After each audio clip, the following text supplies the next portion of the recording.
For those who are self-diagnosing, gluten may or may not be the issue. So I think there's just so much at play right now, and we have so much more to learn. But the one thing I do tell people is don't self-diagnose.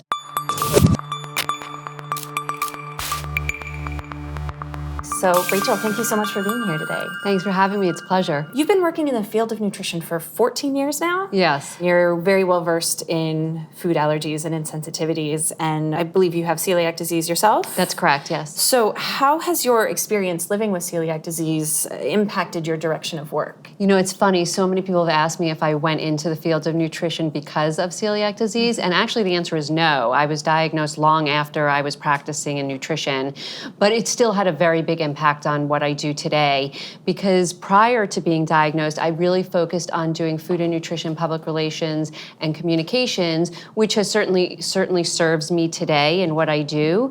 But the timing was actually quite interesting because I knew I was ready to go out and start my own business. And what happened was when I was diagnosed, I saw a true need for people to get the help to deal with eating gluten-free or if they had food allergies.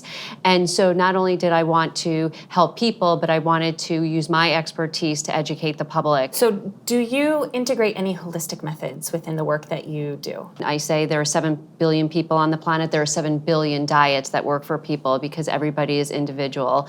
And for me, it's all mostly my philosophy is about mindful eating. I really believe that when we pay attention to our own body's cues and we're in tune with our own body, that tells us what we should be eating on an everyday basis. I really don't think our long-term goal should be focusing on calorie numbers, fat numbers. I think that serves a purpose for people who may have gotten very far away from that, and they need to be re-educated to learn the tools of the trade. But I do think the long-term goal is really paying attention to our internal cues and what our body is telling us it needs, because that serves us the best. And I think it also is the best way to have a healthy relationship with healthy food. Instead of thinking of it, I have 500 calories at lunch. Well, some days you might need 500, and you know what? Some days you might just need 600. And it's not as strict, and there's a little bit more ebb and flow, which just makes it a lot more fun to eat that way.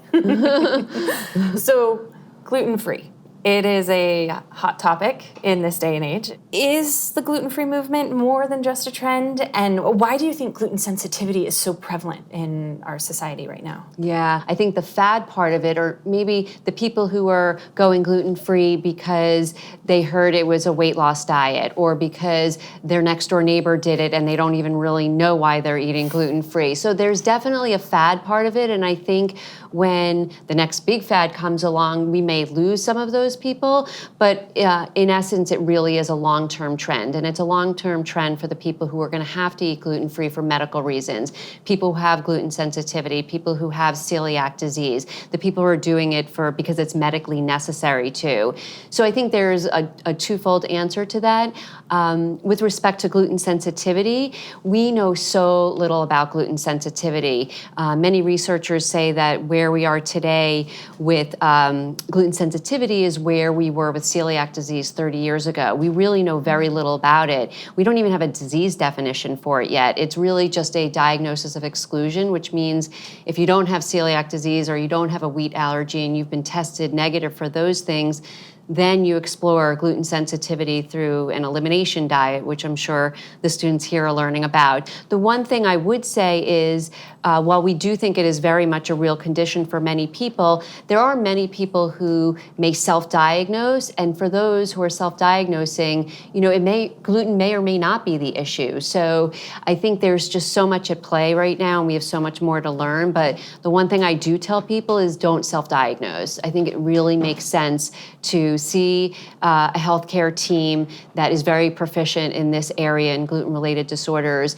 and make sure you get the right diagnosis. Because I have to say, I have seen people who have self-diagnosed as being gluten sensitive, only to find that a gluten-free diet wasn't making their symptoms go away, and maybe there was something else at play.